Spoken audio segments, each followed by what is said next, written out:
This is the Rant Supply Podcast. This is another brief one. I'm going to do another 15 minutes. This is going to be on the insanity about gun control. There are a few things that are just being misinterpreted. I realize that each one of these things ends up being so political, and there's so many other things to talk about, but there is something that is being missed, and it needs to be addressed. People need to understand that, you know what, sometimes shitty people are just shitty people. And sometimes things are not what they seem. You have an issue with the Florida shooting where this kid was actually reaching out for help. He's like a serial killer that writes on a wall, "Please stop me before I strike again, before I kill someone else." And nothing was done. Now, where is the responsibility for that? I don't know. I don't know if that responsibility lies in law enforcement. I don't know if that responsibility lies with that kid, with his family, with his peers. I don't know. But if I had to guess, I would say that once you have someone claiming that they are going to do violence, they're going to do harm, they're going to attack other people, you might want to just believe them. Now here's the thing. Guns are tools.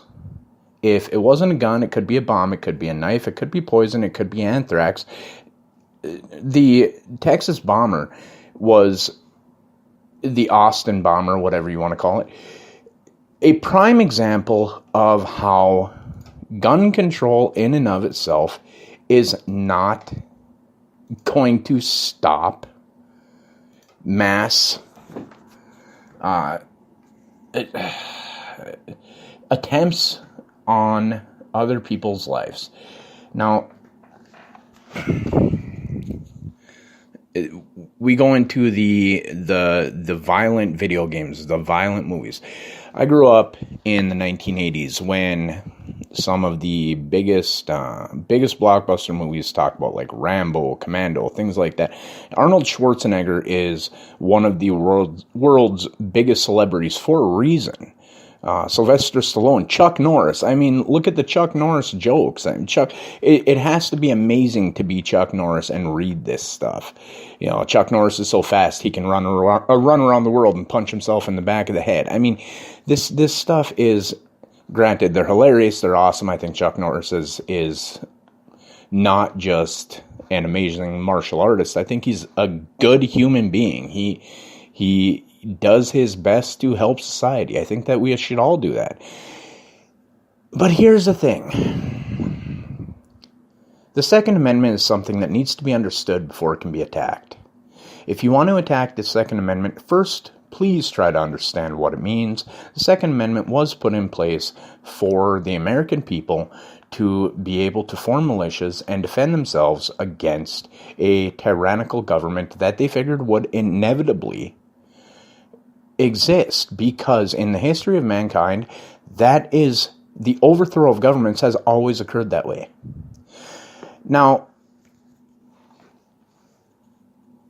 I just want to point out that you look at times, like I said, the 1980s, it was a very interesting time. And, you know, you had even look at Karate Kid movies. The archetype for young boys to emulate was the violent, manly man. And even in the Karate Kid, where he was, you know, Daniel's son, he was non-violent, but he was defending himself. The fact that you can defend yourself in most situations verbally, and a proper defense is one that is simply a better argument than the opposition's, has been lost. The ability, I have said this before, the ability to debate is quickly disappearing. I would gladly debate anybody. And there's a simple reason for that. It's not arrogance. It's nothing like that. It's simply that I'm willing to change my mind. If you have a better argument, I'll certainly listen. But you have to follow these arguments through to the end. Yes. Is it important that we teach our children? Penn Jillette, Kurt Russell. These are people who they've made very, very close statements to what the other has made. And they've made very accurate statements in that children need to be taught the value of human life. And not just their own human life, not just the life of those who they care about, but all human life. They need to be taught from a very young age, before their minds are not quite as malleable, not quite as impressionable. They need to be taught general goodness. Now, this doesn't need to come from religion or from anything like that, but it does need to come from a moral standpoint. It needs to come from a place of, we all need to understand that human life is important. When you grow up, especially these kids are growing up post 9/11, we have been consistently and persistently in a state of war against nameless, faceless enemies that, what have they ever done? What have they ever done to us? Is Afghanistan to blame for 9/11? No, it's not. It's a country. I don't care what you think about 9/11. 9/11 was perpetrated by certain people. It was not a nation state, unless some of the, who knows if the Saudi Arabia conspiracy theory is true? I don't know. But what I'll say is this, is that it's to get to a point where we value love and value respect for one another at the same point, at the same level as valuing strength and valuing the ability to dominate, and then push it past that level, because it doesn't matter. In the end, we each need to be, we are accountable not just to ourselves, we're accountable to one another. And happiness isn't going to be found by dominating other people, by being right. And when you have people who are vehemently arguing these points, vehemently arguing that those who do not believe that gun control is the answer is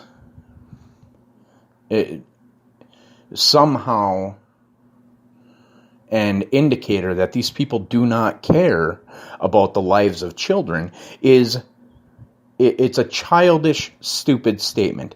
It is a correlation that is simply wrong. When you have a difference of opinion, you need to be able to defend your position on that opinion. And if you can't defend it through to the end, then your opinion simply is not the best one. It's that simple. For those who think that that removing guns from the hands of law-abiding citizens is going to eliminate violence, think it through. Think it all the way through to the end.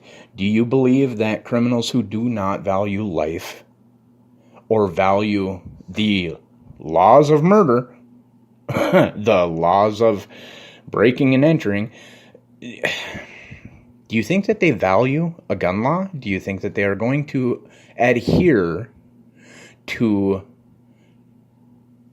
not possessing weapons of any nature just because it's against the law? Is not murder against the law? Of course it is. It is undeniably one of the worst acts that one can do in this life.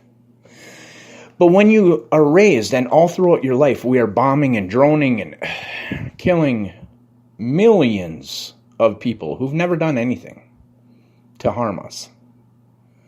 In the name of what? Is this somehow ensuring American freedom? No, it's not. That is a tagline. It is horseshit. It's not us interfering in other nations does not protect American democracy. In fact, if it were if it were truly an American democracy that was at play here, then we would not be in all these conflicts without what is required constitutionally, which is a declaration of war, which needs to be approved by Congress. We have been in these skirmishes since the Vietnam War pretty consistently. I mean, we've had our noses all over the world. Now, I'm not going to blame anyone in particular, but what I will say is that I think it's important to consult with the American public as to whether or not the American public supports anymore the U.S. military being used as the peacekeeping force and the democratic enforcer and the insurer of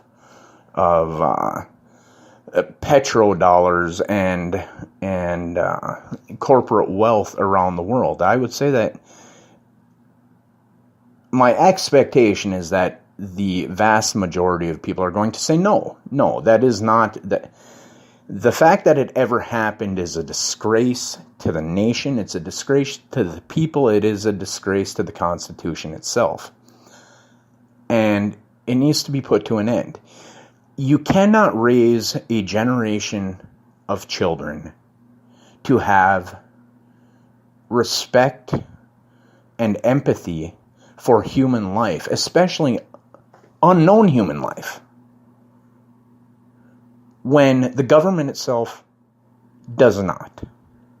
When the actions of their government, the central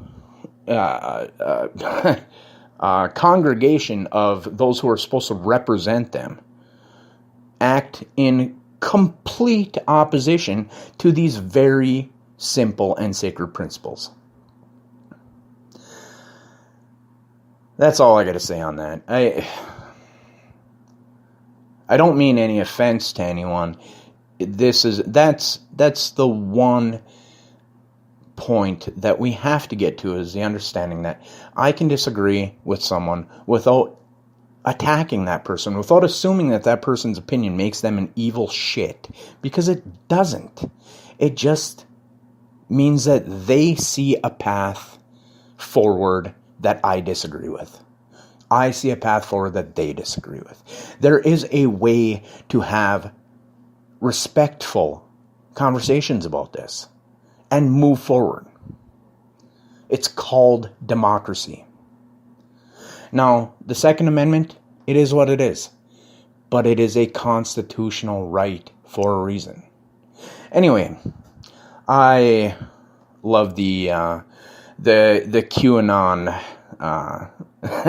story that's going on. The QAnon map is either, if it is to be believed, it is the most incredible thing I've ever seen in my life. It is a congregation of all of the conspiracy theories throughout the history of the planet. If it is not, it is a great creation, and at least it's some kind of affirmation that somebody is listening and understands that these conspiracy theories do exist. I'm not saying that they're true, but they exist, and they fit neatly together. So, ladies and gentlemen, one thing I'll say, I keep saying that, I don't know why. Please check out my website, www.honnecraft.com. Check out the Rant Supply podcast wherever you can. And look into everybody who disagrees, everybody who agrees. Get as many points of view as you can and form your own point of view. Everybody is important. Take it easy. Thank you for listening. God bless.